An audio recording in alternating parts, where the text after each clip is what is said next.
What's up, everybody? Welcome back to my Twisted Life of Poetry. I am Poetry. Woo, child. And we are here for Travel and Talk Tuesday. I'm late again. I don't know what it is about on Tuesdays. I cannot get out the house to get this damn inspection done on time. Well, actually, I do know what it is. I normally don't go to work this early, especially on a Tuesday, because work is usually real slow. So I try to go as late as possible and still get off at the same time. But now I'm going in earlier, and it's like, ooh, something ain't right.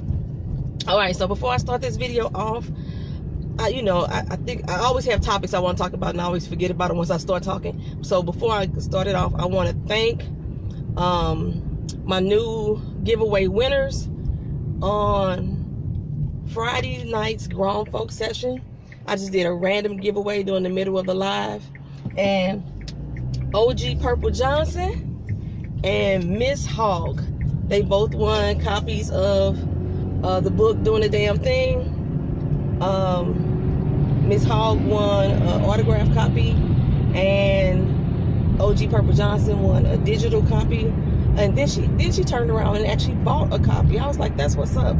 So much love. And OG, I'm still waiting on your Kindle email address so I can send you your copy. Don't be trying to get out of it, girl. I know you was trying to support me, and I appreciate it greatly.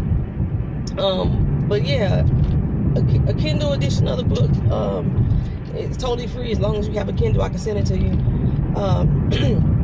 So yeah, I just want to congratulate them. I said thank them and congratulate them. Thank them for being part of the live. Thank them for being part of the channel, and congratulating them for being the winners. I plan on having like another giveaway sometime this month, or at the beginning of April. I get a lot of compliments on my earrings. So this pair here, I have another pair that's gold hoops with the crystals, and then I have another one that's kind of like rectangular shape. I'm thinking about giving away pairs of those earrings. So man, my mama just did that. So yeah, and like this like little bracelet here. I love trinkets and bracelets. That too. So I don't know, maybe I'll give away one of these as well on the channel. This is not the other ones are like crystals, so Swarovski crystals. I love Swarovski crystals, and this one is like just like a little costume jewelry, but I love them. So I think I may have a girly giveaway sometime later this month. Let me tell y'all what happened, right? So in the grown folk session, if y'all were there, y'all know that I said I was going out with my friend Chelsea. We went to this place called the African Palace. It's a African restaurant that they play reggae music on Friday nights. I think they play world music on Saturday night, a lot of African beats and Copa beats. So we went Friday night. Okay, I should have known someone was gonna go crazy, because remember I was trying to get off the stream. I was like, y'all know I don't like to pay to get the club. I got there at 10:02. They start charging at 10 o'clock. But it's no thing, it's only $5 to get in, but I still, you know. So I paid to get into the club. Met Chelsea up there, and the DJ was doing pretty okay, pretty all right. Usually, you know, the DJ be suffering a little bit sometimes, but that's my boy. So, you know, he was doing pretty good this particular night. There was this one dude. I don't want to call him a gentleman. I don't want to call him a sir. I really call him a fucking asshole is what I want to call him, because that's what he was acting like the whole fucking night. So he came up to Chelsea, and when he walked up, he just like walked up and just stopped and stood in her face. And I don't know if he thought, you know, making just like aggressive eye contact with her, like he was fucking up with his eyes or something was going on, was a turn on. But Chelsea was like confused looking. I was confused looking. Then he turned to me real quick. And I'm thinking, dude, why are you walking up on us like this, you know? So, make a long story short, I think he tried to grab up on Chelsea. And at this point, you know, I could tell that she was trying to push this dude away. So I grabbed him and like pulled him back, right? Okay. So then he came to me and tried to do the same thing. But he didn't try to like hug up on me, but he kept trying to step to me, and I throw the arm block, like bam, you're not finna do that here. Well, it was two other girls sitting behind us. I noticed that he kept on running up to different girls doing that and being real mad, aggressive. And the girls was like, dude, you know, get up off me. But he would keep coming back.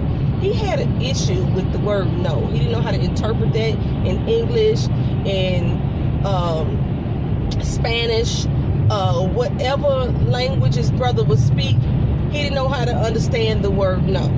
So at some point, I got mad. The two girls behind me, he rolled up on one of the two girls, and I was like, I blocked him from coming up on them. And then he was like going back and forth with me, like, what you blocking me for? I don't even know what he was saying. I don't even think he was saying anything. I think he was just looking at me aggressive, and he was mouthing words. And I was like, dude, get up off her. She don't want you on her. But I didn't know these two girls. So I then turned around to the young lady. I said, hey, do you want this dude to be in your face, or you want to talk to this dude? She's like, no, get him the hell away from me. So now I always get into defense mode in this club. There are a lot of African men that come in this club that are new to the United States, and they come in with this aggressive, dominant nature. Like, you gonna dance with me, first of all. You ain't gonna say no. Matter of fact, we might as well say you're fucking married to me at this point, because I spoke to you. But they real grabby in nature, and these dudes don't give a fuck about hitting a woman, put it like that. But I don't give a fuck about hitting a dude. That's how I feel too. So we up in the club, and now me and him are getting into an exchange of words. He throwing his hand up in my face, and I'm like, dude, you better back the fuck up off me. Chelsea trying to intervene and try to calm things down. Every time Chelsea calmed things down, he would jump his monkey ass back up in my face eventually. You know, at some point he'd get back up in my face. So I got to get over, and these bastards know I got to get over, but they don't want to let me over. All right, there we go. Appreciate you right there, Larry. Appreciate you. So yeah, all through the night, he kept coming back at me. As soon as like Chelsea would sit back down, he'd come up on the left of me, come on the right of me. He brought his friends. I don't even know if Chelsea realized that he brought his friends over to us. And I'm very observant, so I'm paying attention to everything that's going on. But now I'm like, fuck the music, fuck the fun. I'm keeping my eye on this motherfucker here. Because, so at one point, like, I had on some like little heel boots. It wasn't really high heels, but I'm like, if this nigga swing on me, it's gonna be on like motherfucking popcorn. So I went to the car, changed my shoes, put my tennis shoes back on. Told the dude at the door, he was like, what's up, what's going on? I was like, I asked the dude in there tripping, he clowning. I say, I'm gonna pop off on this motherfucker though if he come up in my face one more time. So he was like, all right. So he was already aware, but you know, he worked in the door. So, and he probably wasn't gonna do shit anyway. Half the dudes up in that club don't never do shit. I still haven't figured out why my damn camera is doing that wobble wave effect on y'all. I don't know what's going on with that. Because the video stabilizer's on. Maybe that's why it's doing it, because the video stabilizer's on. So yeah, so me and Chelsea haven't been to this club probably, I'm gonna say maybe earlier last year was the last time we went. But I noticed that almost every time I go, I get into it with somebody, and it's usually an African dude. And I'm thinking, I'm going here to find me a Wakandan, go get me somebody from the Jabor tribe. I was kidding. I was joking when I was saying it. But we was joking about that in the grown folks session. And I'm like, these motherfuckers are so disrespectful. So fucking disrespectful. I don't know what it is. I don't think I've met an African man, one that is like born and raised in Africa, that has came to America in a club setting that is respectful. Oh, that's not true. This Prince is very respectful. I love Prince. I met one. One in that particular club. Let me specify, because I don't like to generalize people.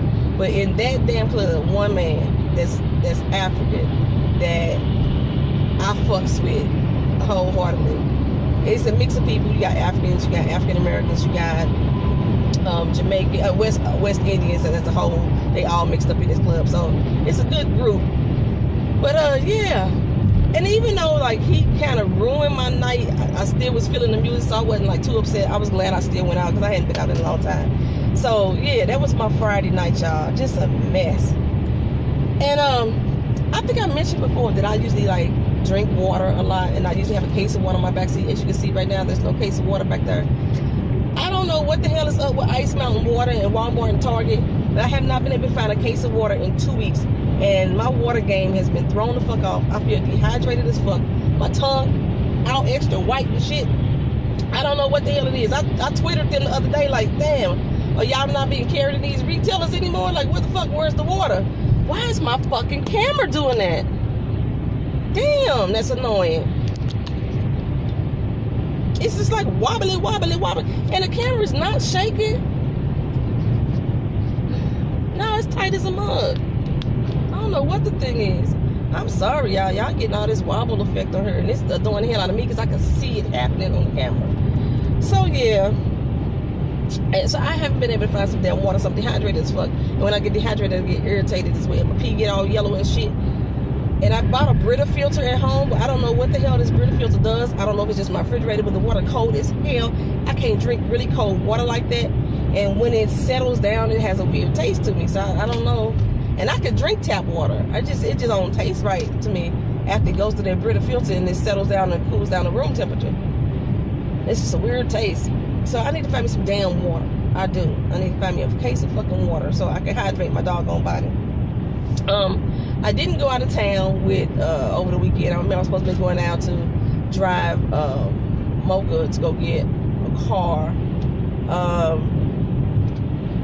I had to call her to find out that we weren't going. I'm gonna do a petty pet peeve video. Me and Keena are doing a petty pet peeve video on Wednesday. And that is one of my damn pet peeves. If we have made arrangements to go some damn where and plans change, let me motherfucking know. I shouldn't have to be calling you to find out if plans change and you're the one that invited me. That's a petty pet peeve of mine, but we didn't go. I actually went to go see the Broadway musical Chicago. I've never seen the movie, and I always heard good things about this. Let me tell you, I laughed my ass off. This was such a good performance. I had a choker on when I went to the doggone event. I was laughing so goddamn much, I had to take my fucking choker off. It was choking the shit out of me. That was a great show. Y'all know I normally don't do full reviews unless they're a black event. That's just me. But Chicago is really good. If you've never seen it live, go see Chicago. It made me want to buy the movie. That's how good that production was. The singing, the dancing, the storyline. Everybody in the movie was in jail and shit because they had murdered their significant other. Everybody that was in the play had murdered their significant other. And it was just the way that they told that story was really good. Chicago is really, really good. It's up there with one of my favorites now. When it first started off, I was thinking, oh, they got no soul. What's going on? But then after that beat dropped, like 3 minutes in, it was just on from there. It was a live performance. It was so good. I'm so glad I got to see it. We have 2 more Broadway shows left this year. They're bringing The Color Purple to St. Louis, so it's part of my season package. Even though I saw it in New York, I'm going to see it again here in St. Louis because it was that good for me. And then Hamilton. If I knew Hamilton was about Andrew Hamilton, the old cricketer, as president, I wouldn't have been so interested in seeing it. But I'm gonna go see Hamilton. But I know a lot of people want the tickets. I should sell them to them. Now I ain't gonna sell them to them. I'm going to see Hamilton. So yeah, that's the other thing I got, and then I'll be done with my season pass. What's another thing that I was thinking? I'm telling you guys. So petty pet peeves. Oh my God, it was something else I wanted to share. I don't know what it is now. Man, I think my petty pet peeve threw me off. It was something else that I really wanted to share with you guys. Oh my God, my Ancestry DNA.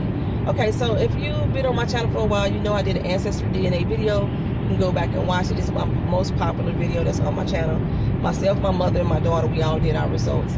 So far, I have met 2 Ancestry DNA cousins. I guess I can stop calling them cousins because they are actually my cousins.